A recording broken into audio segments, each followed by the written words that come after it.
आपण पाहत आहात वंदे मातरम न्यूज। शिरोळी येथे भीषण अपघात, ट्रॅक्टर ट्रॉलीखाली सापडून 13 वर्षाची मुलगी जागीच ठार, दोघे जखमी।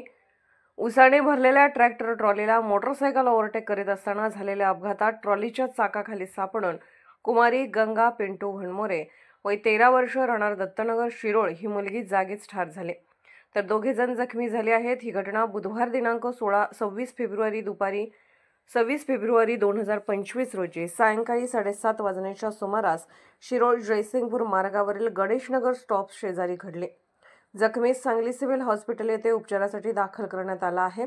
घटनास्थळावरील माहितीनुसार पिंटू रामचंद्र भणमोरे हे आपली पत्नी सौ संजना पिंटू भणमोरे आणि मुलगी गंगा पिंटू भणमोरे असे तिघे जण आपली मोटरसायकल क्रमांक MH09 DP 4293 ही घेऊन सायंकाळी येथील बुआफन मंदिरासमोरील आठवडी बाजारासाठी गेले होते।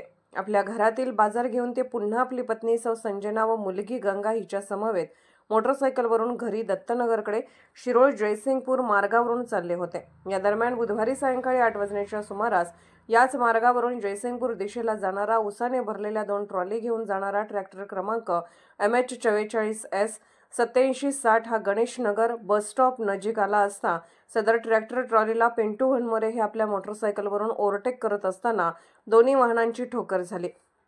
यामध्ये मोटरसायकलवरील कुमारी गंगा पिंटू भणमोरे ही 13 वर्षाची मुलगी ट्रॅक्टरच्या 2 नंबरच्या ट्रॉलीच्या चाकाखाली सापडून ठार झाली। तिच्या डोक्यावरून चाक गेल्यामुळे संपूर्ण डोक्याचा चेंदामेंदा होऊन मेंदूचे तुकडे आणि मांस रस्त्यावर विस्कटले होते आणि रस्त्यावर रक्ताचा सडा पडलेला होता।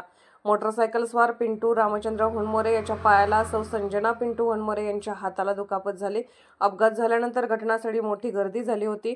स्थानिक नागरिक व पोलिसांनी तात्काळ अपघातातील जखमींना रुग्णवाहिकेत घालून उपचारासाठी सांगली येथील सिव्हिल रुग्णालयात दाखल केले। या अपघातात लहान मुलीचा बळी गेल्यामुळे सर्वत्र हळहळ व्यक्त होत आहे। वंदे मातरम न्यूजसाठी शिरोळहून विवेक कांबळे। अशाच ताज्या घडामोडी आणि बातमीसाठी वंदे मातरम न्यूज चॅनलला लाईक करा, शेअर करा आणि सबस्क्राईब करा।